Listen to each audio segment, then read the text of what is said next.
వెంకటేష్ హీరోగా కె విజయభాస్కర్ దర్శకత్వంలో స్రవంతి రవికిషోర్ నిర్మించిన చిత్రం నువ్వు నాకు నచ్చావు 2001 సెప్టెంబర్ 6వ తేదీన నువ్వు నాకు నచ్చావు విడుదలైంది. సురేష్ ప్రొడక్షన్ సమర్పణలో ఈ సినిమా రూపొందింది. ప్రేమ కథగా తెరకెక్కిన ఈ చిత్రం జనాన్ని భలేగా ఆకట్టుకుంది. నువ్వు నాకు నచ్చావు కథ ఏమిటంటే, శేఖర్, పిన్నమనేని శ్రీనివాసమూర్తి బాల్యమిత్రులు. ఒకరంటే ఒకరికి ప్రాణం. శ్రీనివాసమూర్తి ఎదుగుదలకు శేఖర్ సహాయపడి ఉంటాడు. పట్నంలో శ్రీనివాసమూర్తి కోటీశ్వరుడవుతాడు.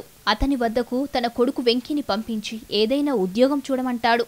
అదే సమయంలో శ్రీనివాసమూర్తి కూతురు నందినికి ఓ అబ్బాయితో వివాహ నిశ్చితార్థమై ఉంటుంది. వెంకి శ్రీనివాసమూర్తి గెస్ట్ హౌస్ లో ఉంటూ ఉద్యోగం చేసుకుంటాడు.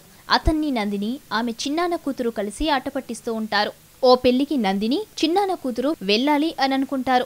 వారికి తోడుగా వెంకి వెళ్లాల్సి వస్తుంది.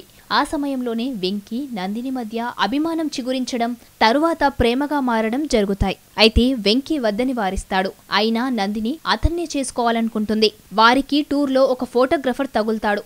అతను వెంకి, నందిని ఫోటోలు తీసుంటాడు. పొరపాటున ఆ ఫోటోలు పెళ్లి రోజున పెళ్లి కొడుకు చేతికి చిక్కుతాయి. దాంతో పెళ్లి కుమారుని తండ్రి కట్నం పెంచితే పర్వాలేదు, లేదంటే నీ కూతురు బండారం మొత్తం బయట పెడతానంటారు.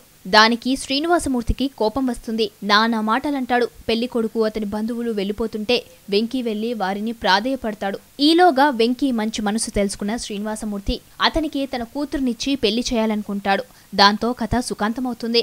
ఇందులో వెంకిగా వెంకటేష్, నందినిగా ఆర్తి అగర్వాల్ కనిపించగా, ప్రకాష్ రాజ్, చంద్రమోహన్, సుహాసిని, తనికెళ్లభరణి, బ్రహ్మానందం, బాబుమోహన్, మల్లికార్జునరావు, ఎంఎస్ నారాయణ, సిజ్జు, పృథ్వీ, ఆశాశైని, సునీల్, అనంత్, చిట్టిబాబు తదితరులు నటించారు. ఈ చిత్రానికి త్రివిక్రమ్ రచన చేశారు. కోటి స్వరాలు సమకూర్చగా సీతారామశాస్త్రి, భువనచంద్ర పాటలు రాశారు. ఉన్నమాట చెప్పనీవు, ఊరుకుంటే ఒప్పుకోవు, ఓ నవ్వు చాలు, ఆకాశం దిగివచ్చి, నా చూపే నిన్ను వెతికినది, ఒక్కసారి చెప్పలేవా పాటలు అలరించాయి. అప్పటికే నువ్వే కావాలి ఘన విజయంతో దర్శకుడు కె విజయభాస్కర్, రచయిత త్రివిక్రమ్ కాంబినేషన్ జనాన్ని భలేగా ఆకట్టుకుంది. దాంతో సినిమాకు కూడా ఆరంభం నుంచి మంచి క్రేజ్ లభించింది. ఆ రోజుల్లో వెంకటేష్ చిత్రాలలో అత్యధిక థియేటర్లలో విడుదలైన సినిమాగా నువ్వు నాకు నచ్చావు నిలిచింది. 57 కేంద్రాలలో శతదినోత్సవం చూసిన ఈ చిత్రం 3 కేంద్రాలలో రజోత్సవం కూడా జరుపుకుంది.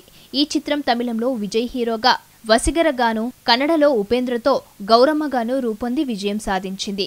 బెంగాల్లో మజ్నుగా రీమేక్ అయింది. నంది అవార్డుల్లో సకుటుంబ సపరివార సమేతంగా చూడదగ్గ చిత్రానికి ఇచ్చే అక్కినేని అవార్డును ఈ సినిమా సొంతం చేసుకుంది. బెస్ట్ సపోర్టింగ్ యాక్ట్రెస్ గా సుహాసిని, బెస్ట్ రైటర్ గా త్రివిక్రమ్, బెస్ట్ కొరియోగ్రాఫర్ గా Suchitra, best female dubbing artist గా సవితారెడ్డి నంది అవార్డులు అందుకున్నారు.